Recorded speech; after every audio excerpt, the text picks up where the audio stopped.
A package marked Return to Sender. My neighbor is one of those annoying wannabe YouTube personalities.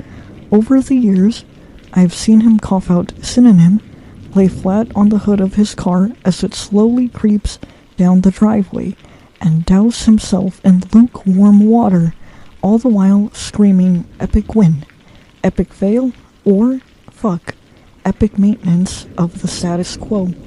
For all I know, it can get tiring to watch him go about his shenanigans in the pursuit of viral fame.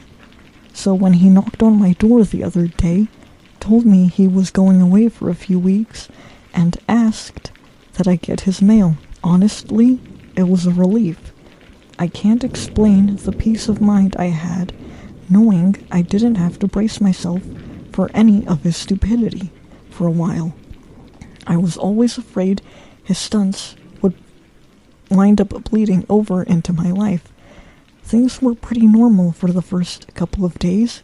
He received a few bills, a bit of spam, and what I could only assume was a birthday card. Then one evening I got home to find a cardboard box waiting on his front porch. In big red letters was written, Return to Sender. I'm no small fry, but I admit I had trouble lifting the box on my own. It was really freaking heavy. Lugging it across the road to my house was even harder, and I quickly realized there was no way I was going to drag it up the stairs and through my front door. I decided I'd leave his package in my garage. It wasn't like I kept my car in there. The garage door was a piece of shit that I refused to open without a good thug and a whack. It was less trouble just leaving the car in the driveway than it was to fight with the garage door every morning and night. In hindsight, I should have set the package down while I struggled to open the tricky door, but you know how it is when you've got a good grip on something. No point in setting it down if you don't have to.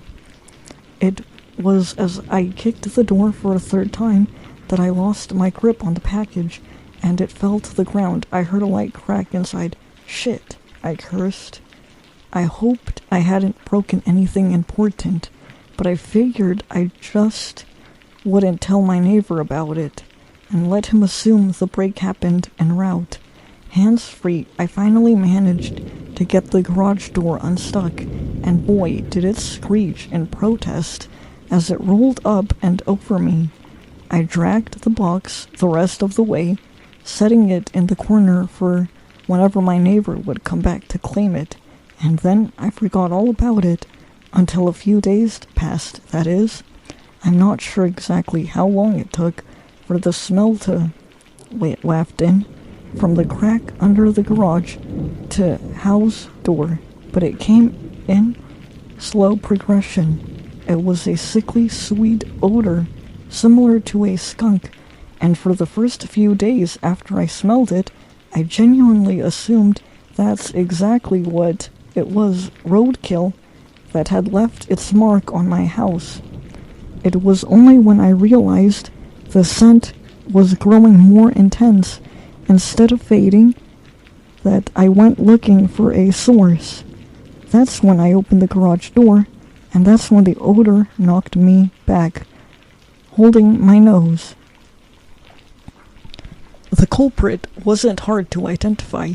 The only change in my garage was the box in the corner.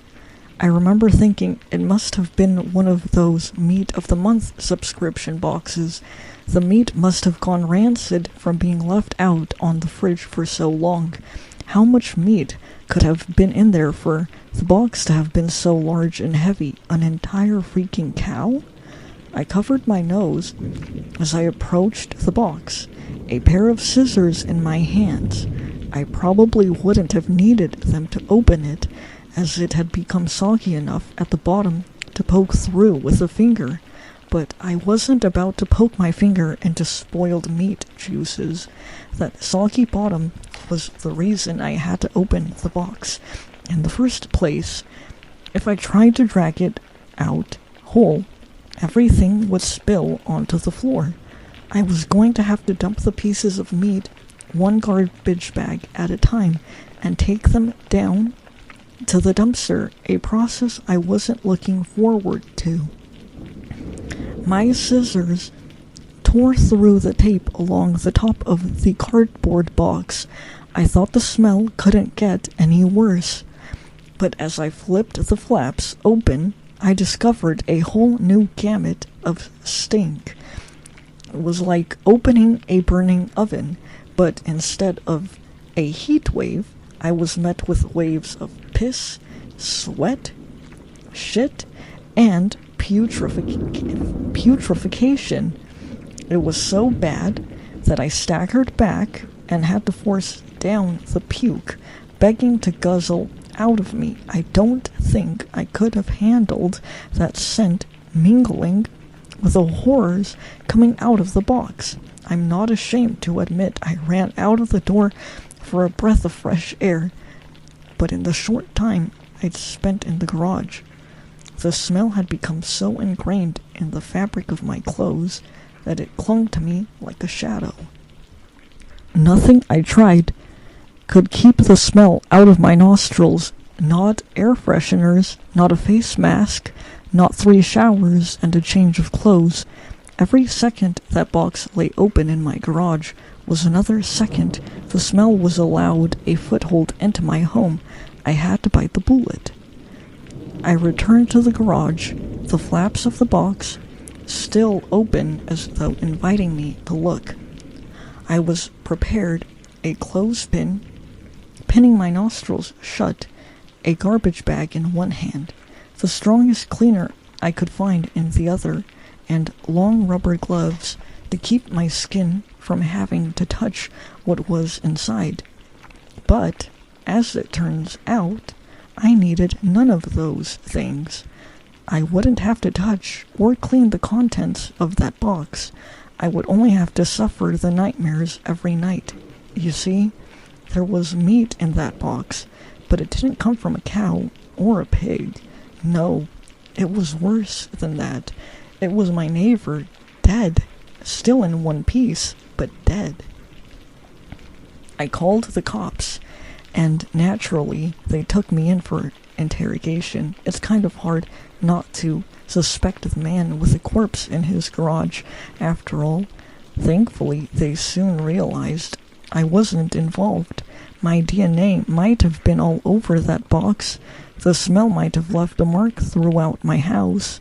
But there was one piece of irrefutable evidence in my neighbor's own hands that proved my innocence. A vlogging camera. They showed me the footage only once. I'm not sure if they were allowed to, or if they felt so bad for me they figured it couldn't hurt. Either way, I saw it. My neighbor was sitting in the box, outside of a shipping facility, laughing as he told the world how he was going to mail himself across state lines. He'd brought pee bottles, food, a pillow, and a few flashlights. His friend, a guy I'd seen at his place several times to help with his stunts, closed the lid and presumably dropped him off for shipment. Throughout the next couple of hours or days, I'm honestly not sure, my neighbor recorded a few short clips about his progress. I think I'm in a truck now. I can feel it moving. Must be in a warehouse. Pretty warm here.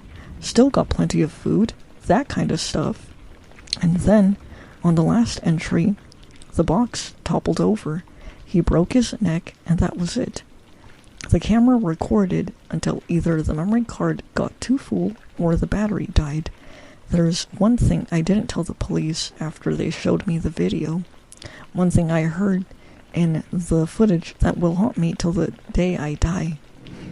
Just after the tumble that broke his neck, I heard the familiar screeching sound of my garage door.